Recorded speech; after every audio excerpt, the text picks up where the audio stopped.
এইটো ভিডিঅ'ত আলোচনা কৰিম জিকিৰ এই পদ্যাংশটোত থকা প্ৰশ্নলিৰ কুৱেশ্যন কেইটা এইটো ভিডিঅ'ত আলোচনা কৰিম।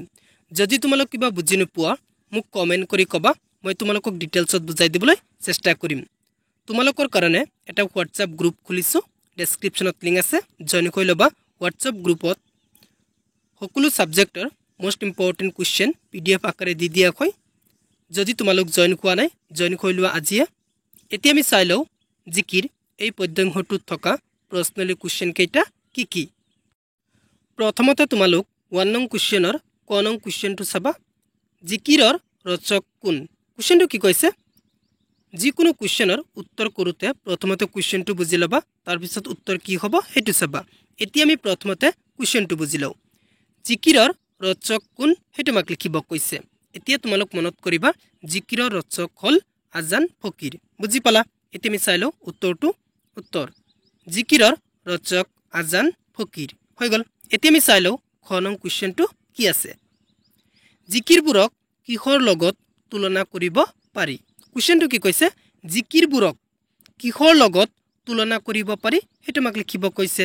এতিয়া তোমালোক মনত কৰিবা জিকিৰবোৰক হিন্দু ধৰ্মৰ ভক্তিমূলক প্ৰাৰ্থনা বা স্তুতি গীতৰ লগত তুলনা কৰিব পাৰি। বুজি পালা? এতিয়া আমি চাই লওঁ উত্তৰটো। উত্তৰ জিকিৰবোৰক হিন্দু ধৰ্মৰ ভক্তিমূলক প্ৰাৰ্থনা বা স্তুতি গীতৰ লগত তুলনা কৰিব পাৰি। হৈ গ'ল। এতিয়া আমি চাই লওঁ নেক্সট কুৱেশ্যনটো। এতিয়া তোমালোক গ নং কুৱেশ্যনটো চাবা। জিকিৰ শব্দটো কি শব্দৰ পৰা ওলাইছে? কুৱেশ্যনটো কি কৈছে? জিকিৰ শব্দটো কি শব্দৰ পৰা ওলাইছে সেইটো আমাক লিখিব কৈছে। এতিয়া তোমালোক মনত কৰিবা জিকিৰ শব্দটো আৰবী জিকৰ শব্দৰ পৰা ওলাইছে। বুজি পালা? এতিয়া আমি চাই লওঁ উত্তৰটো।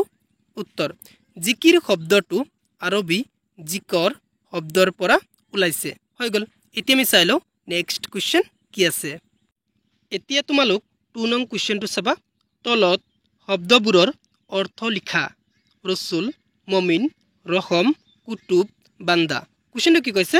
আমাক কেইটামান শব্দ দিছে, সেই শব্দ কেইটাৰ অৰ্থ লিখিব কৈছে। এতিয়া মই তোমালোকক বুজাই দিওঁ। ৰচুল ৰচুল এই শব্দটোৰ অৰ্থ হ'ল দেৱদূত বা ঈশ্বৰ প্ৰেৰিত পুৰুষ বা আল্লাহৰ দূত। বুজি পালা? মমিন মমিন এই শব্দটোৰ অৰ্থ হ'ল বিশ্বাসী বা মুছলমান। ৰহম ৰহম এই শব্দৰ অৰ্থ হ'ল দয়া। কুতুব কুতুব এই শব্দৰ অৰ্থ হ'ল ধ্ৰুৱ বা নক্ষত্ৰ। বান্দা এই শব্দটোৰ অৰ্থ হ'ল বাৰ্তি। বুজি পালা? এতিয়া আমি চাই লওঁ উত্তৰটো। উত্তৰ শব্দ অৰ্থ ৰচুল দেৱদূত, ঈশ্বৰ প্ৰেৰিত পুৰুষ, আল্লাহৰ দূত। মমিন বিশ্বাসী মুছলমান। ৰহম দয়া। কুতুব ধ্ৰুৱ নক্ষত্ৰ। বান্দা বাৰ্তি। হৈ গ'ল। এতিয়া আমি চাই লওঁ নেক্সট কুৱেশ্যন কি আছে। এতিয়া তোমালোক 3 নং কুৱেশ্যনটো চাবা। মক্কাৰ দুৱাৰত চাহাব জীৱই মাৰে তালি, যেনে চালে চলৰ লগত দৰিকাৰ টপালি। উল্লেখিত কবিতা ফাঁকিৰ অন্তৰ্নিহিত ভাৱটি বিশ্লেষণ কৰা। কুৱেশ্যনটো কি কৈছে? মক্কাৰ দুৱাৰত চাহাব জীৱই মাৰে তালি, যেনে চালে চলৰ লগত দৰিকাৰ টপালি। এই কবিতা ফাঁকিখিনি অন্তৰ্নিহিত ভাৱ বিশ্লেষণ কৰিব কৈছে। এই কবিতা ফাঁকিৰ অন্তৰ্নিহিত ভাৱটি বিশ্লেষণ কৰি দিছোঁ মই উত্তৰত। এতিয়া আমি উত্তৰটো চাই লওঁ। উত্তৰ মক্কা ইছলাম ধৰ্মী লোকৰ এক পবিত্ৰ তীৰ্থস্থান। সেই স্থানলৈ পবিত্ৰ হৃদয়ৰ গৰাকীসকলেহে তীৰ্থ কৰিবলৈ গৈ সুফল লভিব পাৰে। অসৎ আৰু অবিশ্বাসী লোক তালৈ গ'লেও পবিত্ৰ তীৰ্থৰ সাৰ্থকতা লাভ কৰিব নোৱাৰে। মানুহৰ ভুল ধাৰণৰ বশৱৰ্তী হৈ মানৱ জীৱনত এটাৰ পাছত এটা পাপ কৰি শেষত মক্কালৈ যা, তাত পৰম মুক্তি লাভৰ বাবে। কিন্তু অসৎ কৰ্মত লিপ্ত হোৱাজনে মুখেৰে আল্লাহৰ নাম ল'লেই কেতিয়াও মুক্তি নাপায়। আচলতে বিশ্বাসী মুছলমান জনৰ অন্তৰতে আল্লাহ লুকাই থাকে, তাক মাত্ৰ স্মৰণ কৰিলেই হ'ল। হৈ গ'ল এই কবিতা ফাঁকিৰ অন্তৰ্নিহিত ভাৱ বিশ্লেষণ। এতিয়া আমি চাই লওঁ নেক্সট কুৱেশ্যন কি আছে। এতিয়া তোমালোক 4 নং কুৱেশ্যনটো চাবা। 4 নং কুৱেশ্যনৰ ক নং কুৱেশ্যনটো। পানী মৰে পিয়াসত অগ্নি মৰে জাৰত, খুদা ৰচুল লুকাই আছে মুমিনৰ আঁৰত। কুৱেশ্যনটো কি কৈছে ব্যাখ্যা কৰিব কৈছে। পানী মৰে পিয়াসত অগ্নি মৰে জাৰত খুদা ৰচুল লুকাই আছে মুমিনৰ আঁৰত। এই কবিতা ফাঁকিখিনি ব্যাখ্যা কৰিব কৈছে। এতিয়া এই কবিতা ফাঁকিখিনি ব্যাখ্যা কৰিম। তোমালোক এটা কথা মনত কৰিবা, যেতিয়া উত্তৰত ব্যাখ্যা কৰিবা তেতিয়া প্ৰথমতে ব্যাখ্যাখিনি ক'ৰ পৰা তুলি দিয়া হৈছে সেইটো প্ৰথমতে লিখিবা, দ্বিতীয়তে লিখিবা ব্যাখ্যাখিনি কিহৰ ওপৰত অৱতাৰণা কৰিছে সেইটো লিখিবা, তৃতীয়তে লিখিবা ব্যাখ্যাখিনি অলপ বৰ্ণনা কৰি দিবা। ক নং ব্যাখ্যাটো মই ধুনীয়াকৈ লিখি দিছোঁ উত্তৰত। এতিয়া আমি উত্তৰটো চাই লওঁ। উত্তৰ: উক্ত কবিতা ফাঁকি আমাৰ পাঠ্যপুথিৰ অন্তৰ্গত আজান ফকীৰৰ দ্বাৰা ৰচিত জিকিৰ নামৰ পাঠটিৰ পৰা তুলি দিয়া হৈছে। এই পদফাঁকিৰ জৰিয়তে আল্লাহ অৰ্থাৎ ভগৱানৰ সান্নিধ্যৰ পথ কিদৰে লাভ কৰিব পাৰি তাকেই ক'বলৈ বিচাৰিছে। পানী পিয়াসত মৰা আৰু অগ্নিজাৰত মৰা দুয়োটাই অসম্ভৱ। পানী ভিতৰত নিজৰ পিয়াস গুচোৱা শক্তি লুকাই থাকে। পানীয়ে নিজৰ মহিমা আৰু অগ্নিয়েও নিজৰ মহিমা নুবুজাৰ দৰে মানুহৰ মাজতেই নিহিত হৈ থকা আল্লাহক উপলব্ধি কৰিব নোৱাৰি। পবিত্ৰ স্থানত আল্লাহক বিচাৰি ফুৰে, কাৰণ তেওঁলোকক সংসাৰৰ মায়ামোহে সকলো ফালৰ পৰা আৱৰি আছে। মানুহে অন্তৰত নিহিত হৈ থকা আল্লাহক উপলব্ধি কৰিব পাৰিলে পবিত্ৰ তীৰ্থলৈ যোৱাৰ কোনো প্ৰয়োজন নাই। একমাত্ৰ একান্ত ভক্তিৰ দ্বাৰাহে আল্লাহক উপলব্ধি কৰা সম্ভৱ। হৈ গ'ল ক নং ব্যাখ্যাটো। এতিয়া আমি চাই লওঁ খ নং ব্যাখ্যাটো কি আছে। এতিয়া তোমালোক খ নং ব্যাখ্যাটো চাবা। মক্কাৰ দুৱাৰত চাহাব তিৰবেণীৰ গাত বেখাব নোৱাৰে তাত মায়ে বেটে বাট। খ নং ব্যাখ্যাটো মই উত্তৰত লিখি দিছোঁ। এতিয়া আমি উত্তৰটো চাই লওঁ।